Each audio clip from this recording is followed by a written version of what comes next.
Le Bénin se retire du protocole qui permet à un citoyen de saisir directement la Cour africaine des droits de l'homme et des peuples. Une décision qui fait suite à ce que le porte-parole du gouvernement considère comme étant des dérapages et égarements qui éloignent cette Cour de sa sphère de compétence.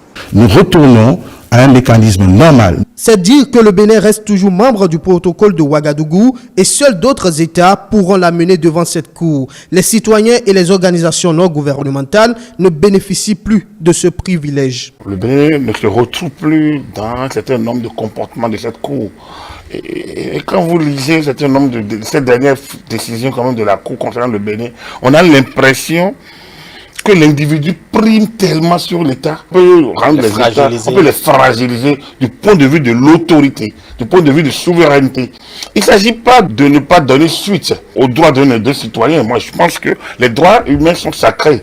Mais autant ils sont sacrés, autant l'autorité de l'État doit s'exercer et sa souveraineté doit s'exprimer. Le Bénin n'a rien remis en cause de ses engagements en matière de droits de l'homme. En respectant les échéances électorales, le pays bâtit et consolide sa démocratie. Chambre d'appel de la Criée, cet amendement a été introduit suite à la décision de la Cour africaine. Donc, le Bénin respecte. Il ne faudrait pas que nous tombions non plus dans la banalité, dans la banalisation de l'État, parce que les droits humains, les droits individuels sont en cause. Et là encore, on n'est pas encore au fond. Faire ce type d'injonction à des États pour des structures mises en place par les mêmes États pour aboutir à des résultats plus probants.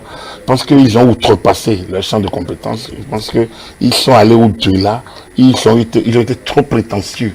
C'est dommage qu'on en arrive jusque-là. Maintenant, le gouvernement est dans ses droits. À partir du moment où c'est un droit qui lui est acquis, il a donné, il peut reprendre, il a repris. Les élections communales et municipales du 17 mai 2020 sont donc maintenues malgré cette ordonnance prise par la Cour africaine des droits de l'homme et des peuples demandant à l'État béninois de s'asseoir à l'organisation des dites élections. Deux raisons justifient ce maintien. La première est l'impératif constitutionnel qui exige que les élections soient organisées à bonne date. La deuxième est que le gouvernement estime que la sauvegarde des droits d'un citoyen ne peut l'emporter sur le fonctionnement des institutions.